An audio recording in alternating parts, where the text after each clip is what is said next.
Bonjour à toutes et à tous. Allez, on se lance dans une révision super efficace sur la construction européenne.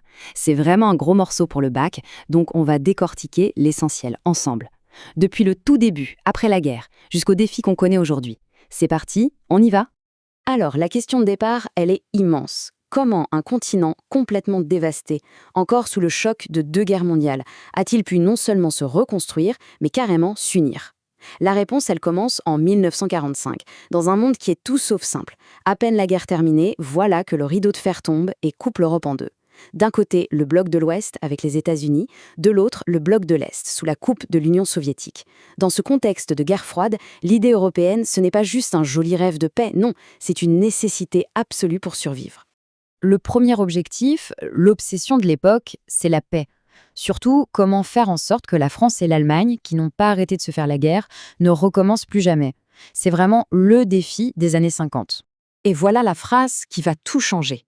On est le 9 mai 1950. Et Robert Schuman, le ministre français des Affaires étrangères, prononce ces mots. L'idée, qui lui a été soufflée par un certain Jean Monnet, est d'une simplicité désarmante. Arrêtons les grands discours sur l'amitié des peuples et agissons sur du concret, sur ce qui permet de faire la guerre. Et ce premier pas concret, le voici, la CECA, la Communauté européenne du charbon et de l'acier. Alors pourquoi ça? Parce que le charbon et l'acier, à l'époque, ce sont les ingrédients de base pour fabriquer des armes. L'idée est donc géniale, on va les mettre en commun. On va lier les économies de la France et de l'Allemagne de l'Ouest si fort qu'une nouvelle guerre deviendrait un casse-tête technique impossible à organiser. On répond à un problème politique par une solution économique. Et 6 pays se disent « banco, on tente l'aventure ». Et ça marche. Le succès de la CECA est quasi immédiat. Alors forcément, ça donne des idées. Si ça fonctionne pour deux secteurs, pourquoi ne pas essayer de le faire pour toute l'économie? L'idée d'une prospérité partagée pour garantir la paix commence vraiment à s'installer. Et ça nous amène au traité de Rome, en 1957. C'est l'acte de naissance de la CEE, la Communauté économique européenne. Les 6 mêmes pays sont là. L'objectif est encore plus ambitieux. Créer un immense marché commun sans barrière douanière entre les membres. La logique est la même, plus on fait du commerce ensemble, plus on devient interdépendant, et moins on a envie de se taper dessus. On passe vraiment à la vitesse supérieure. Et l'une des premières réalisations concrètes de cette CEE, c'est la fameuse PAC, la politique agricole commune. Il faut se souvenir qu'après la guerre, la priorité des priorités, c'était de nourrir tout le monde. La PAC va donc chercher à moderniser l'agriculture, à rendre l'Europe autosuffisante sur le plan alimentaire, et aussi à garantir un revenu correct aux agriculteurs. C'est une politique qui a littéralement façonné nos campagnes. Bon, pendant plusieurs décennies, l'Europe avance comme ça, à son rythme. Et puis, arrive un événement qui va tout faire basculer. En 1989, le mur de Berlin tombe. Le bloc soviétique s'effondre. C'est une opportunité historique de réunifier enfin le continent, mais c'est aussi un défi gigantesque. L'Europe doit changer d'échelle. Elle doit se réinventer. On voit bien la progression, hein. On part d'un truc très technique, la CECA, on passe à une communauté économique beaucoup plus large avec la CEE, et avec la fin de la guerre froide, on saute une nouvelle étape, décisive. La CEE devient l'Union européenne avec le traité de Maastricht. Et là, l'ambition n'est plus seulement économique, elle devient clairement politique. Alors, comment ça s'organise, cette nouvelle union? Maastricht, il faut l'imaginer comme un temple avec 3 grands piliers. Le premier pilier, c'est l'héritage économique, tout ce qui venait de la CEE.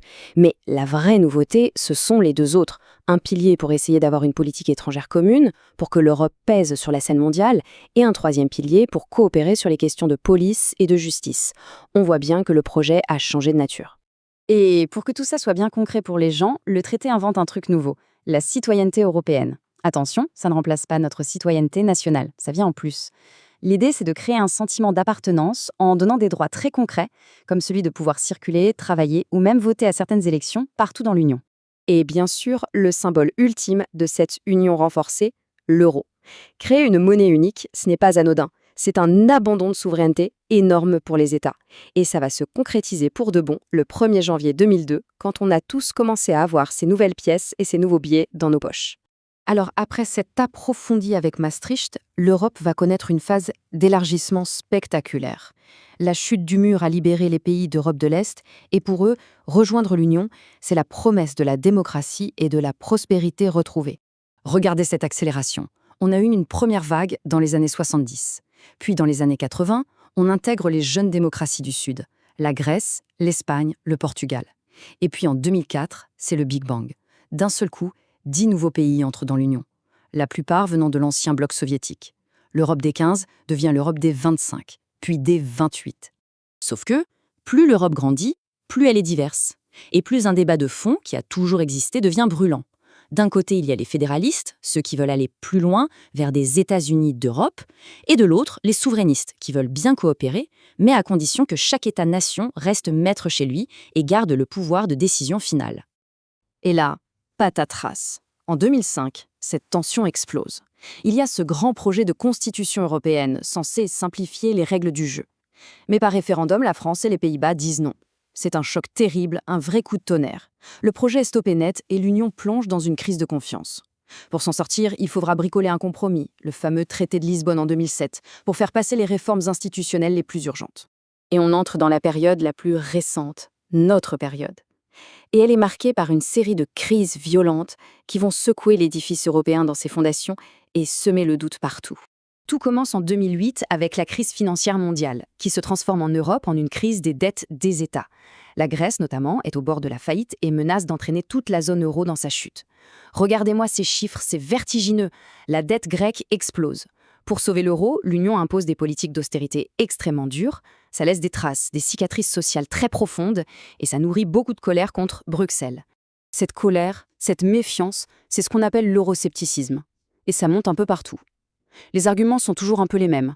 La peur de perdre sa souveraineté nationale, l'impression que tout est décidé à Bruxelles par des technocrates, la critique de politiques économiques jugées trop dures, ou encore, un peu plus tard, la gestion compliquée de la crise des migrants à partir de 2015. Et la conséquence la plus fracassante de cette montée de l'euroscepticisme, le mot que personne n'osait imaginer, c'est le Brexit. En 2016, pour la toute première fois, un pays membre, et pas n'importe lequel, le Royaume-Uni, vote pour quitter l'Union européenne. C'est un véritable séisme. On se quitte donc avec cette question, qui est la grande question aujourd'hui. Après plus de 70 ans de construction, le projet européen est à la croisée des chemins. Crise, Brexit, guerre en Ukraine, comment est-ce qu'on avance? Comment recréer du lien avec les citoyens? Quel est le but final, au fond? L'histoire, clairement, n'est pas finie. Et c'est typiquement le genre de question qui fait une super ouverture en conclusion pour le bac. Allez, voilà pour ce résumé express. Bon courage pour les révisions et bonne chance!